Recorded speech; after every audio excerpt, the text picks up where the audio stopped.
go. Good All right. people, yet another episode of the Prodigious Leadership Podcast. I'm joined by the General of all generals today, Dr. Felix Anderson. Good sir, please let our viewers know where you're tuning in from and let's get straight into it. That's no problem at all. Listen, I want to say thank you so much for having me. I'm joining you from the great United States and from the great state of Mississippi. So I'm excited to be able to be here with you on a day to share wisdom and knowledge that will be helpful to the listening audience. Definitely, without a doubt. And I think before we started the interview, you and I were having a conversation about one of the attributes in which I've identified just in your life, particularly even with your brand as well, and how how you convey your message. And one of the things in which I admire is how you co-create and partner with your wife, especially when it comes to your assignment. I just want to speak to you on that. How has the role of your wife's life in your life contributed towards your leadership? Yeah, I think during our previous conversation, we were conversing and we was talking about how important my wife is with the branding, with everything that we do. A lot of what we do and a lot of how we move is centered around her being in the background, but also her being in the forefront. A lot of the wisdom that I share, some of it comes from our daily conversation, but just really having my wife involved um, in the overall schemes of things is important because she is my multiplier. She is my favorite. I think we was talking earlier and how I always allow my wife to go into certain rooms before I do because it allows the favor to be highlighted because there are things that she's gifted at doing financially. There are things that she's gifted at doing, and even from a planning perspective, that helps us as a whole. So her role is important. It's much like chess. You cannot protect the king without the queen. In the chess, the queen has full liberty and the vantage point to be able to move and flow how she needs to flow. And so it's an honor to be able to do kingdom with my wife and to do business with my wife as well. We've been together for 22 years. And so we've been able to flow and in a grace that has been unmeasured and caused us to have a tremendous amount of success. What would you say are the systems and mechanisms that you have in your place just in the structure of your life and your daily life that help you keep your character aligned? For me, integrity is everything. I'm real big on time. I have this thing that if I tell you I'm going to be somewhere at 10 o'clock, if I show up at 10:01, if I show up at 10:05, I've lied to you because there's two things that you can't get back. You can't get your life back and you can't get your time back. So in essence, if I don't show up when I say that I'm assigned to show up, then what I'm doing in essence is taking a part of your life away from you. I have this mantra that I've generated over about 20 years ago. I was sitting in a meeting and I was having a meeting with some prodigious individuals and they wanted a discount on something. And I was connected to a university at the time. And I wrote down on my paper PB3 because that's how I flow in terms of acronyms. It just kind of helps everything stick for me. Yeah. And so I wrote down PB3. And that simply, for me, it meant protect the brand, protect the boss, protect the business. And I always tell people that's connected to us, you can't do what everybody else do because everybody else can't do what you do. And so for me, it's about protecting the brand. I cannot go out and say what I want to say. I cannot go out and do what I want to do because there are people that are watching me. There's only two reasons why people watch you. That's either to be like you or to find fault. It's either or. Mm. And so for me, it's about protecting the brand, protecting the boss, protecting the business. And so I get back to just the daily character. What am I doing that's going to make sure that I'm protecting my word, the integrity of my word? I tell people that's connected to me. We cover pastors and leaders from all over the globe, Kenya, South Africa, even, and we even cover those that are in Romania and the UK. And what I share with them is that you'll never go anywhere in the entire world and be ashamed to say that you're connected to me. Wow. That's how I live my life. I was talking to some people about Clubhouse the other day, and somebody invited me to a room, and I politely declined because I share with them that there's certain rooms that I can't enter, not because I can't enter them and not because I can't handle what's in the room, but there's certain rooms that I cannot enter because there are individuals who are following me that will walk into those rooms and they may not come out. And so Wow. I have to make sure that I'm protecting the brand, protecting the boss, protecting the business, even from how we dress, how we speak, how we Mm-hmm. conduct ourselves Mm-hmm. in our daily lives. So protecting the brand, protecting the boss, protecting the business, doing what's necessary behind the scenes to make sure that everything is integral. And that for me is how we protect our character. For me, I always say, make sure your conversations and your character know each other. Because there could be yet but a subtle difference between the two, particularly if you're one who strives to portray an imagery and a brand Yeah, standpoint that doesn't really align with who you are in private. And I've heard you speak multiple absolutely. times, or speak multiple times and teach that who you are in private should match that which you portray to other people. And Absolutely. that's very important, especially just in leadership and as a leader.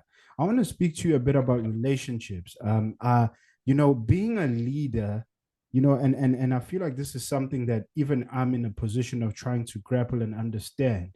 Is there are Yeah. certain people who contribute immensely into your leadership journey? But Yeah. there's something I was thinking about. I'm also like an acronym kind of person, and I think it's an influence from you a bit. But I call it PP. So it's pace and Yeah. positioning.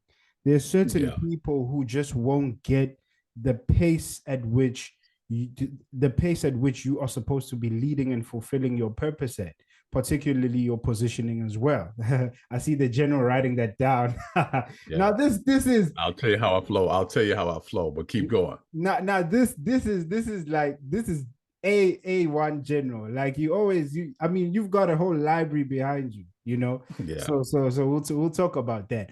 But pace and positioning. So there are some people who may understand the positioning that you're in, but they just don't understand the pace at which you're meant to be discharging your leadership and your assignment. How do we Yeah. deal with that? The person or the people may be right for me. They may be good people, but how do I deal with the fact that there are some people that I just need to leave behind? Well, I was talking to a group of leaders on yesterday, and I was sharing with them that there are people that you cannot pause to bring up if they mentally don't want to come up. And so when Moses went to the mountaintop, he did not pause and he was not concerned about what was on ground level. And so there are places, again, mentally, professionally, that you're going to have to go through first, because that's just a form of us being pioneers. I wrote this down because I believe writing crystallizes your thoughts. And I believe I tell leaders all the time that if someone is speaking and if they say something of value, there may be words that trigger something within you. So you have to write them down, because writing crystallizes your thoughts. And so I wanted to give you I wanted just to add a slight addendum to what you're speaking about. You talked about pace and positioning, right? And Mhm. so in terms of allowing people to understand where we are in terms of pace, sometimes you have to pause and make sure that you are conveying your message properly to individuals, because sometimes you could be moving too fast. I think it's a Proverbs that says, Proverbs 32:9, it says, don't be like the mule and don't be like the horse, right? So typically mules are stubborn. They don't want to move when they need to move. And as a leader, there are times when you have to identify the stubbornness in yourself, and you have to identify those who are connected to you that possibly may be stubborn as well. And Yeah. then two, also, just because you have permission to make a move, or power to make a move, does not mean that you have permission to make a move. And so Okay. this is why you talked about pacing yourself. Like, for example, David asked God, he says, shall I pursue? Right? He had the power as king to be able to go after those who stole something from him, but he didn't have permission to do it. And this is where we talk about the pace. And then also it's about positioning. Are you close enough? And are you responsible enough to go where we're going? There's certain things that my children cannot, certain rooms that they cannot go, even though they are close to me and they are positioned to me as my children. They're not mature enough to go where we're going. And so I wanted to, you mentioned pace. When you said pace, I heard pause. When Mm. you heard positioning, I heard phases. So there's this pace, this positioning, there's this pause, and then there are phases. And what happens is a lot of people cannot grow with you and go with you simply because they don't understand that your purpose is found in phases. And so they may be, you as a visionary, as a leader, you may be at phase 10, but mentally you're already at phase 10.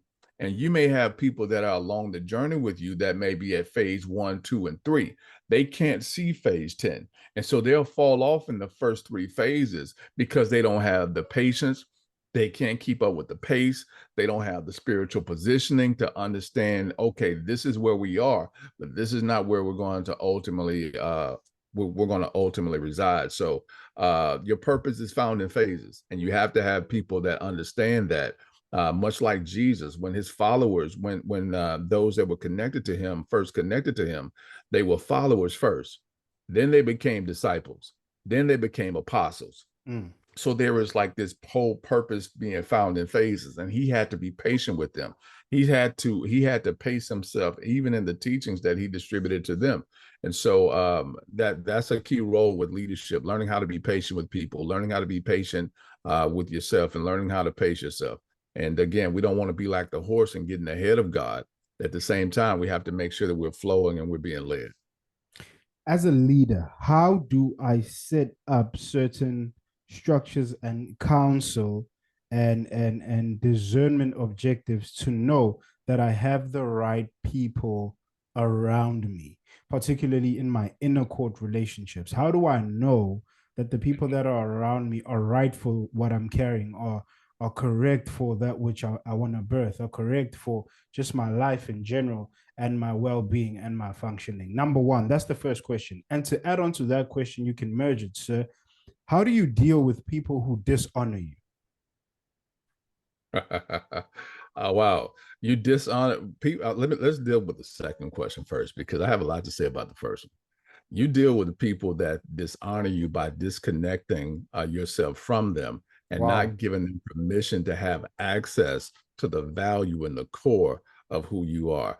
I wrote this down several years ago concerning leadership, concerning walking into new rooms, concerning sitting at tables. A voice that is not respected must be quiet until it is. And so the way that you disconnect yourself from people that disrespect you is to really monitor and understand the value of your words, because once you understand the value of your words and you stop distributing them to individuals who don't understand the weight of them, then they'll begin to soon get the picture. So you disconnect by becoming silent, and you disconnect by slowly removing yourself from people who don't respect the value and the oil that you have. I say this all the time: you can't have my oil. Right? It's like the 5 wise and the 5 foolish. And they said, listen, we've let us have some of your oil. And there are times when people want to do what they want to do, flow how they want to flow. To me, that's the ultimate disrespect. But if people don't respect who you are and what you do, then what we have to do is we have to repent by removing ourselves from their presence. Right? So let's get to your first question. Your first question was, how do you know who should be connected to you? Right. So I'm going to share with everyone my social media model. Right. I've been using this model for almost the past however long social media has been active. Success or organic success on social media. Right. David had his mighty 300. Everything that I do has a biblical base to it. Right. David had his mighty 300. He had his mighty 30, and then he had his mighty 3, right? And so the 300 represents the crowd. So you asked the question initially, how do you know who should be around you, and how do you know what to distribute to those who are around you, right? So Jesus never gave the crowd content. He always gave them stories. Parables. Yeah. Right. So when I see people talk about you need to build your story, you need to have an identifiable story, that's nothing new to me, because that's what Jesus did. Right. That to me, that's in my mind, that's the ultimate leadership. So that's why I'm referring to that. Right. And so what was powerful to me was he never gave the crowd content. He always gave them stories. But then the 30 represents your community. These are individuals that have invested in your product. These are individuals that have invested into you. And so what you do is you give them a portion or a part of who you are, but you don't give them all of who you are, right? These individuals, you give them the mysteries, right? And so this is almost like when his disciples came to him, he said, listen, it is unto you to know the mysteries, because they pulled him to the side and said, okay, yeah, tell us more in depth about what you were talking about. And then you have the mighty three of David. This represents your inner core. I remember sitting in my office and my wife asking me, how do you identify who should be in your top three? And I remember looking at my IP address, and it literally hit me, much like you and I having this conversation now. I'm literally getting certain things that I have to write down, because our mantra is iron sharpens iron, but you can't be sharp hanging around butter knife people. And so that's just our mantra. So I remember looking at my IP address, and the IP address tells us one or two things: where we've been and where we are. The computer calls that history, right? So I have to identify who's around me. To answer your question, who should be around you at your core? Number one, you need to find out who you have around you that can give you input professionally and prophetically. Because as above, so below. So you need someone that's going to be able to give you input professionally and prophetically. Now, for me, this represents foresight, because there are people that have been in rooms that we've yet to enter, yet at the same time, we need their wisdom, we need their intellect, we need their knowledge. Sometimes we need their connections, right? The second person, you need somebody that can intercede for you, somebody that can pray for you, and somebody that can protect you. It reminds me of Ahab and Elijah. Elijah said, listen, I'm going to go up and pray. You're going to go up and eat and drink, but I'm going to send the servant out to go and do what needs to be done. So you had three men that had three different responsibilities. You had the priest that was praying for the king, and the king handling business so that he can make sure that he had resources for the priest or the prophet. And so you have to have kings and priests. We need kings and priests, and that's what's happening right now. We're having a conversation.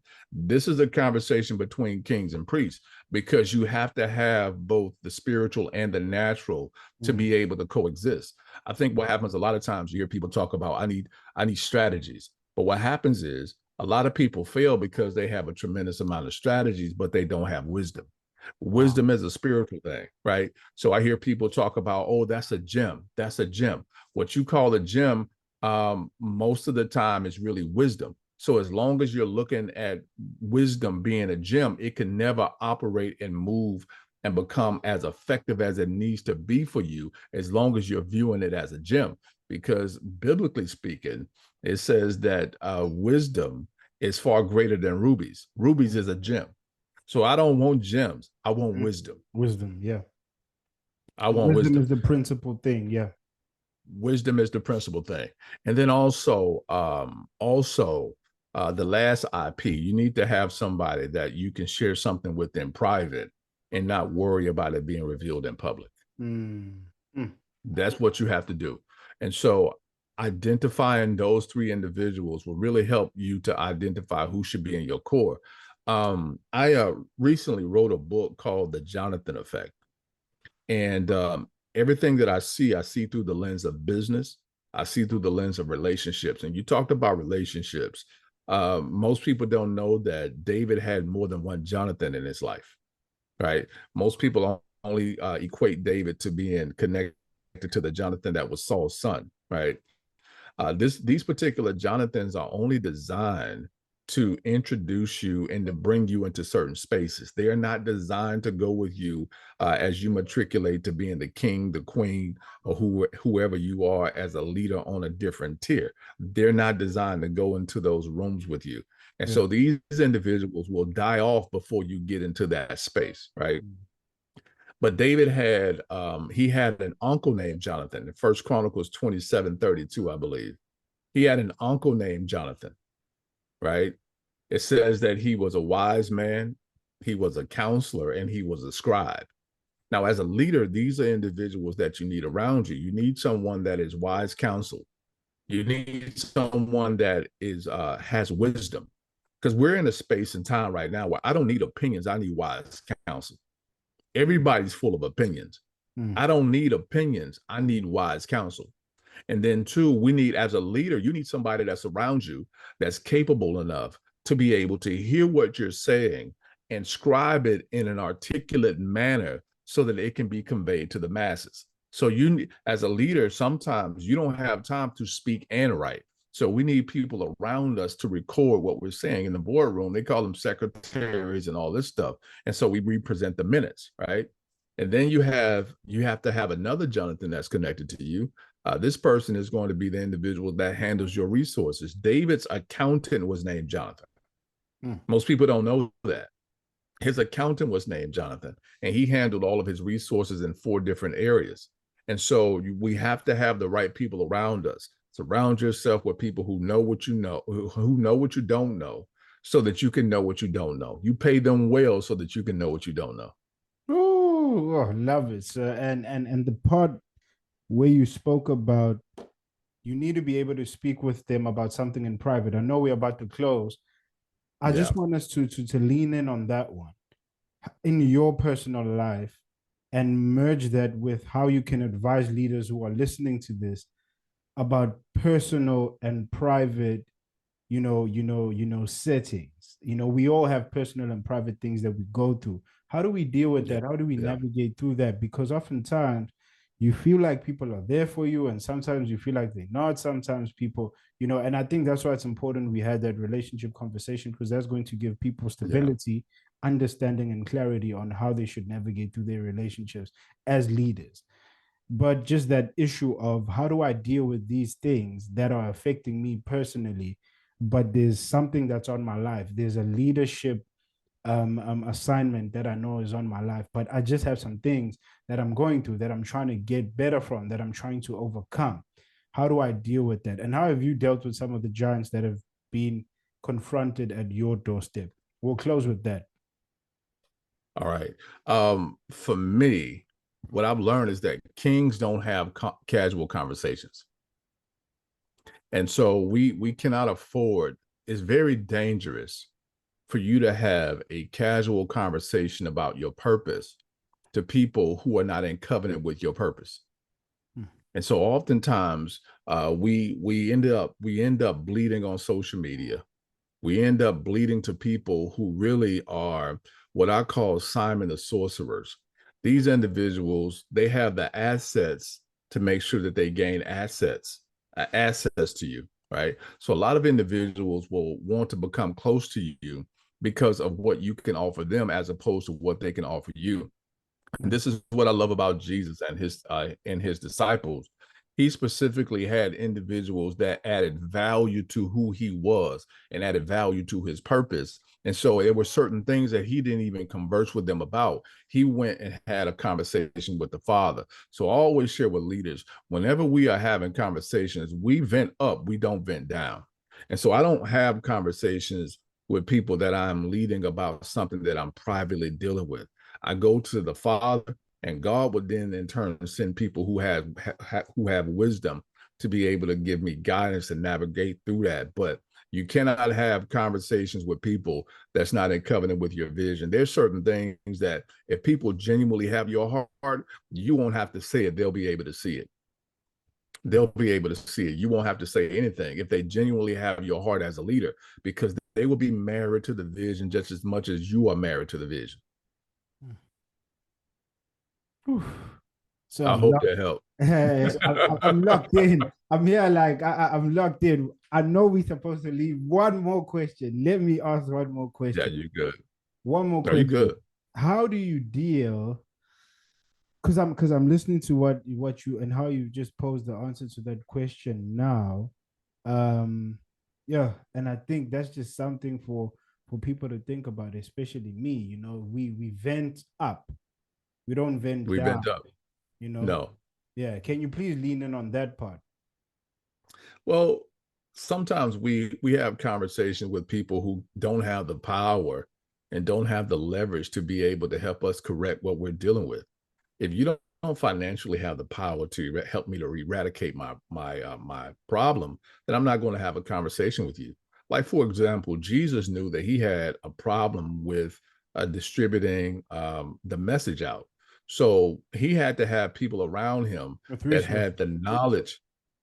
So, yeah, he had to have people around him that had the knowledge that he didn't have. He had to have people around him that could speak a language that he didn't speak. And so oftentimes we are afraid to have strong people around us, but it doesn't diminish who we are.